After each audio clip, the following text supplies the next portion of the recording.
بسم الله الرحمن الرحيم ugu horeyn dhamaan baada saxaafadii ugu horeeyaan TV-ga Puntland iyo Sahal Cable aan uga mahadcelinayo dhiirigelinta iyo wadashaqeynta fiican ee dhalinyarada leeyihiin sidoo kale waxaan u mahadcelinayaa dhamaan dhalinyarada magaalada Boosaaso ee xarunta gobolka Bari maanta halkan waxaan isugu nimay inaan airportka magaalada Boosaaso soo dhaweeyno Fuad oo ciyaartoy ka tirsan kooxda Bari FC iyo xulka gobolka Bari una ciyaaraya xulkii Galmudug ee koobkii maamul goboleedka waxa leenahay Fuad magaalada ku soo dhawow wanaga mudanta inaan ku soo dhaweeyno dhamaan dhalinyarada gobolka Bari annagoo ku faraxsanahay si gaar inaan ka mid noqdo dadka ku soo dhaweynayay runtii waxaan ugu faraxsanahay ciyaar wanaag iyo akhlaaqdii uu ka muujiyay koobkii maamul goboleedka Puntland taasi oo cadeynaysa in ciyaartoyda gobolka Bari tayadooda iyo xirfadooda ay runtii aad u sareyso marka Fuad waxaan leenahay runtii ku soo dhawow waxaan kala rabaa inaan si gaar ugu mahadceliyo macalinka kooxda Bari FC iyo xulka gobolka Maxamed Ismaaciil Cunaaye oo runtii kalaabkiisa Fuad ka soo baxay waxaan leenahay Fuad macalinkana uga mahadcelinaa Fuadna magaalada Boosaaso soo dhawow waa xilli dambe qoraxdana ay kulushahay marka dhamaan cid kastoo soo qaban qaabisay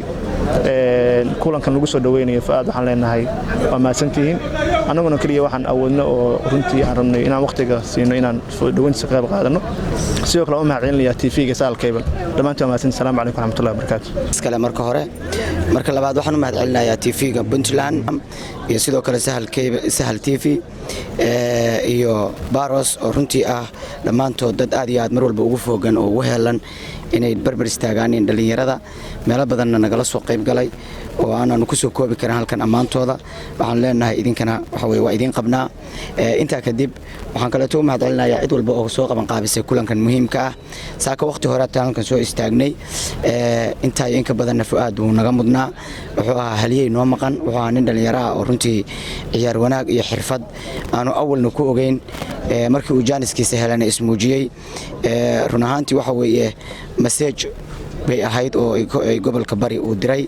oo aanu ku cadeynaynay inay wali gobolka Bari nooshahay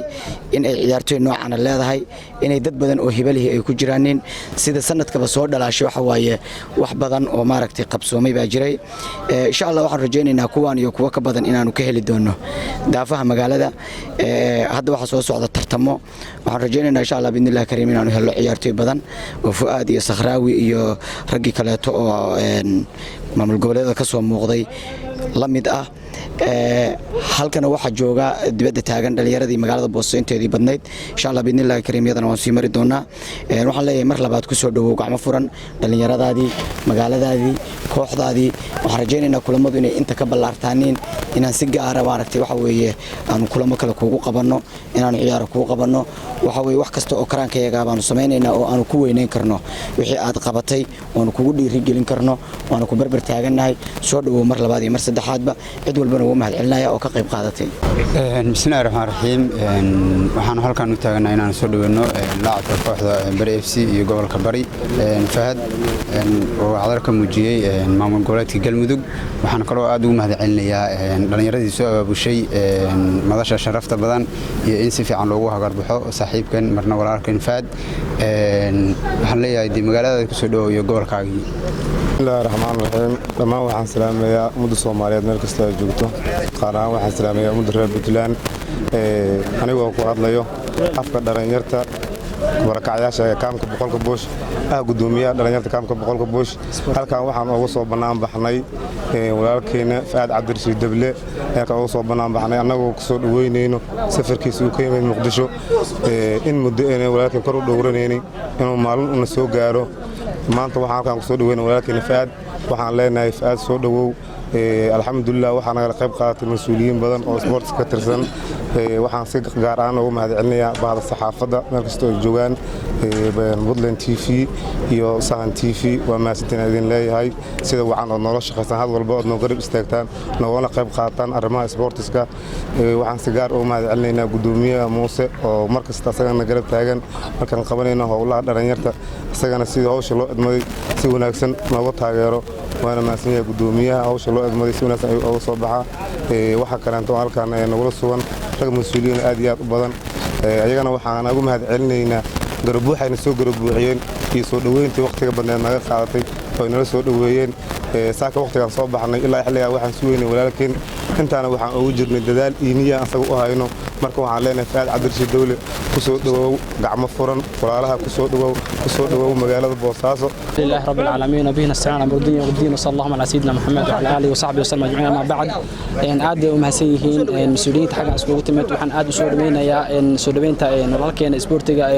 balayarka Faad waxaan leenahay Faad ku soo dhawow magaalada Boosaaso magaalada ka tagto waaye waxaan rajaynaynaa insha Allah ilaa ay heer qaran ciyaar doonto insha Allah waxaan dhiirigelin aan u taaganahay aan oraxda u taaganahay soo dhaweyntaada inaan kugu dhiirigelino waxaan nahay dhalinyarada joogto gobolka Bari Boosaaso waxaan markasta u helanaa dhalinyarada isboortiga inaan niidooda kor aan u qaadno in aan soo dhaweeyno markasto inaan ka samata bixino qabadaha ka isboortiga aniga iyo gudoomiyaha bahda isboortiga ee barkacayaasha waxaan leenahay markasto waxaan garab taaganahay bahaha isboortiga insha Allah hadalkan badanayo ana dhameeyo looma hadlo insha Allah aadna ku mahad celinaya insha Allah assalamu alaykum warahmatullahi wabarakatuh awlan ilaahay maad iskale oo maanta halkan isku keenay waxaan dhihi lahaa horta dad oo mas'uuliyiin aad halkan u fara badan joogtaa dhaheen hadalka ma badinaayo waqtigoona iyo qoraxdu aad u kulul cid walba oo soo qaban qaawisay soo dhaweynteeda oo gacan ka yeelatay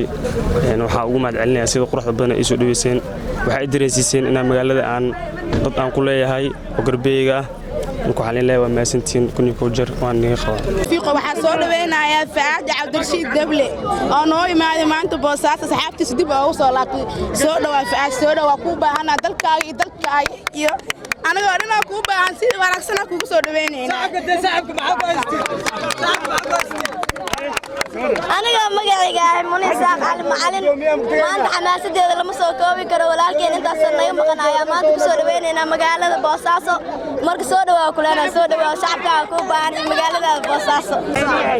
runtii magacayga waa Faysal Ahmed Cabdi waxaan halkan u taaganahay qoraxdan saaka airport ka tagnay waxaan u taaganahay walaalkeen Faad Cabdirashiid Dawle marna saaxiibkeena marna garabkeena marna dhigeena waxaan leenahay Faad Cabdirashiid Dawle soo dhawow waxa jooga dalkaaga dadka iyo diintaada waxaan leenahay gacan furo ku soo dhawow Faad maan oo ku magac dheer laala waxaan soo dhaweynaynaa maanta ciyaariyaankii Galmudug u ciyaaray oo sida quruxda badan soo bandhigay oo dib ugu soo laabtay maanta magaalada Boosaaso waxaan ku soo dhaweynaynaa magaalada Boosaaso waxaan leenahay Faad soo dhawow dadkaagii oo hambaliye iyo tiiraanya hawada ku marinayo aad ku jecel baa ku soo dhaweynay ku soo dhawow baa ku leenahay Faad walaal wallahi horta dareenkayga lama soo koobi karo maanta aad u faraxsanahay isku soo baxan aad kuuna u jeedo waxa ay qaban qaabay dad jecel oo walaaleyga kunii ku jiro oo maad celinaya intaan dareenkayga lagu soo koob mar labaad mar saacad waa maasantii ما شاء الله تبارك الله وكو فرحسنahay wiilkayga ما شاء الله maanta isoo booqtay aadan ugu faraxsanahay dareenkayga aad buu u kacsan yahay ما شاء الله wali waxaan ka sii jeclaa koobkeen uu qaado aad iyo aad koobkeen uu qaadan ka sii jeclaa gool iyo barwaaqo dhinac kastaba marka dhinaca sportiga adiga dhiirigelin jiray aad iyo aad oo macaano hadda maadaama dhalinyaro uu yahay waa ilmaha wax kasta waa lagu goobaabiyaa laakiin waxaan jeclaystay sheeg inuu iska maadaama uu wax barashadii ay noqotay sports inuu ku goobaabiyo oo sida aan ku bixino markii maalin hore iimaanay intuu yimid intaan ka bixinay inta safar dheer uu ku maray baabuur wuxuu tagay galmudug uu ka sii baxay wuxuu tagay meeshii loogu talagalay ma sha Allah tabarakallah goolan u rajaynayaa wiilkayga inta ka sii badan faraxsana maadaama maanta wadii la joogo muddo badan aan ka maqnaa waa wixii runtii in aadan ugu faraxsanahay wallahi sportiga sidii sorto caafimaad iyo isdhaxgal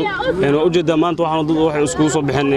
isma ka siin waxa isbareen sportiska iyo kubadda marka aad ugu faraxsanahay wallahi bilaad la dareenkii lama soo koobi karo